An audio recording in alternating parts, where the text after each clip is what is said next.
If a man did this on stream, it'd be over. Career, platform, everything. But when Nina Lin did it, Twitch just looked the other way for months. It took waves of community outrage and even Asmongold himself calling her out before Twitch finally decided to pull the plug. She's now banned, sure, but it only happened after months of silence and pressure.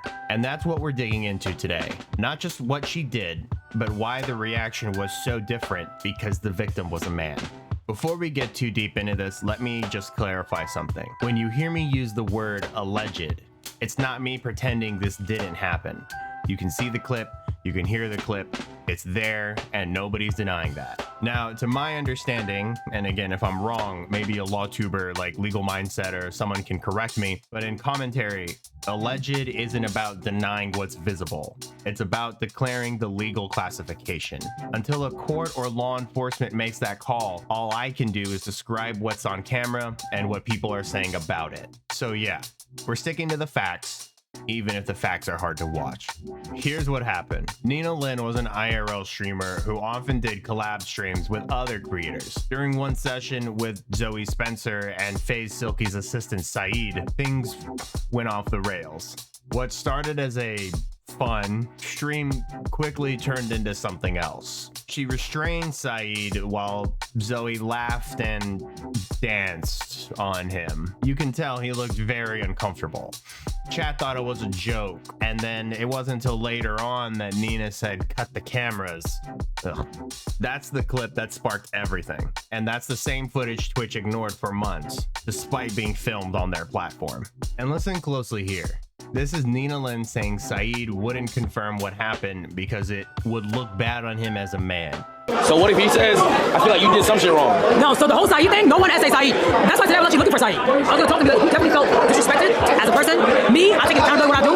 If you did ask for disrespect, I didn't know. So you better let me know. If you did, I will open the apologize. I mean, that's just normal people. But for him to walk around and say all that crazy shit, you never think about what Saeed's thinking too, though. Like, who wants to walk around being called that?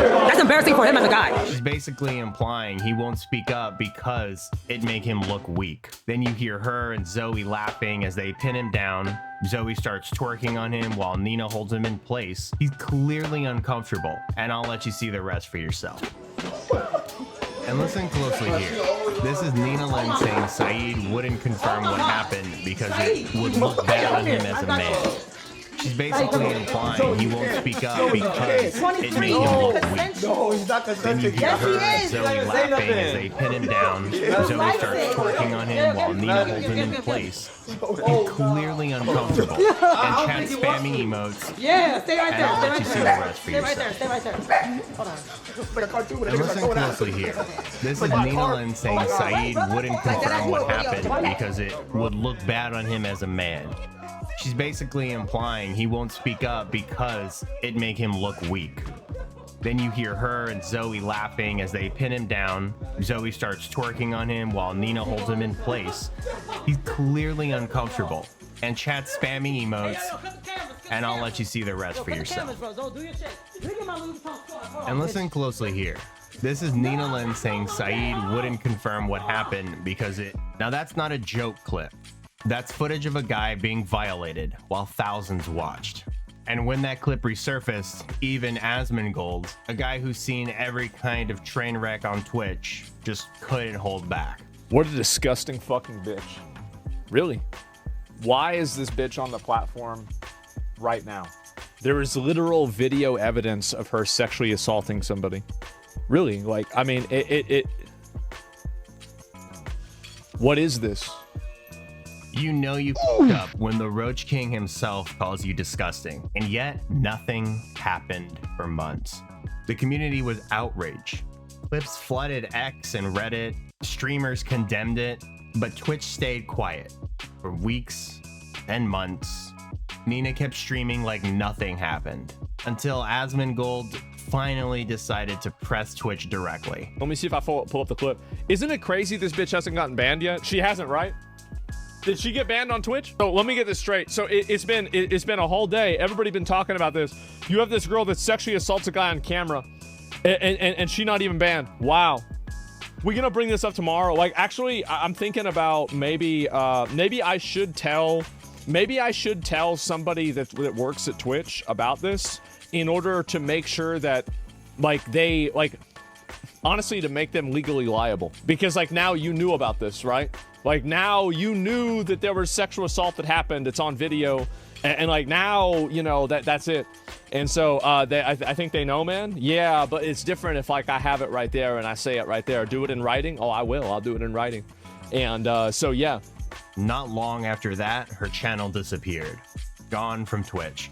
But it shouldn't take a top creator applying pressure to the platform for basic accountability to kick in. I think the part that sticks with me the most is the people laughing. Not because it's actually funny, but because nobody really knew how to react. You can almost feel it, that awkward, nervous laughter that happens when disbelief meets discomfort. But that's the issue, isn't it? When something like this happens to a man, the response isn't shock, it's confusion. People don't know whether to condemn it or just treat it like another weird Twitch moment. And I think XQC summed it up perfectly. I got you. Hey, come here. So you can't. So you can't. 23, No. he's consensual. No, he's not consenting. Yes, he is. He's not even saying nothing. No, he likes it. Yeah, give. Oh, no. I don't think he wants to. Yeah, stay right there. XQCL 41 months. Never end. When the niggas start throwing ass. Chat, but now reverse the roles. Hold on now. Okay. Some girl is cornered, okay? And then some guy pulls out his fucking schmeedy long sausage, okay? And just starts to start forward punching. Oh, now I'm weird. Oh, now chat says, whoa. Now chat thinks I'm weird for saying that. Something happens, I reverse the roles. Now I'm the one that's weird. Exactly. People see a guy smile nervously and suddenly that's consent. Reverse the roles and it's treated like a serious crime scene. Because one gender's discomfort gets empathy, the other gets entertainment. That's the double standard in plain sight. Men don't report stuff like that because they know exactly how it ends. They're told to man up, to laugh it off, or take the W. We talk about consent all the time, but only when it's women being disrespected. Flip it around and suddenly the rules change. This isn't just a Nina Lin problem. It's a cultural one. We've taught men that admitting you were violated makes you less of a man, and that's why this happened. In front of thousands of people, and no one stopped it. Twitch's terms say sexual content or harassment equals a ban, but clearly the rule only applies to some people. When male streamers cross the line, it's instant action. Strike, ban, done. It's not just unfair. It tells men their safety doesn't matter as much, and it makes the platform look hypocritical when claiming to protect everyone. Nina Lin's ban was inevitable, but it was also too late. It took months of pressure, mass outrage, and even Asmongold calling it out for Twitch to finally enforce its own rules. The bigger issue is how quickly people dismissed it because the victim was a man. That's the part we should be angriest about, because the next time something like this happens, and it will, people will still ask why men don't come forward. It's because when they do, nobody listens until the big creator forces the conversation. So what do you think? Does Twitch have a double standard, or does the internet just not take male victims seriously? Drop your thoughts below to keep the conversation going. Subscribe, it really helps the channel grow. Like and share so this problem gets taken seriously. And as always, I'll see you guys in the next one.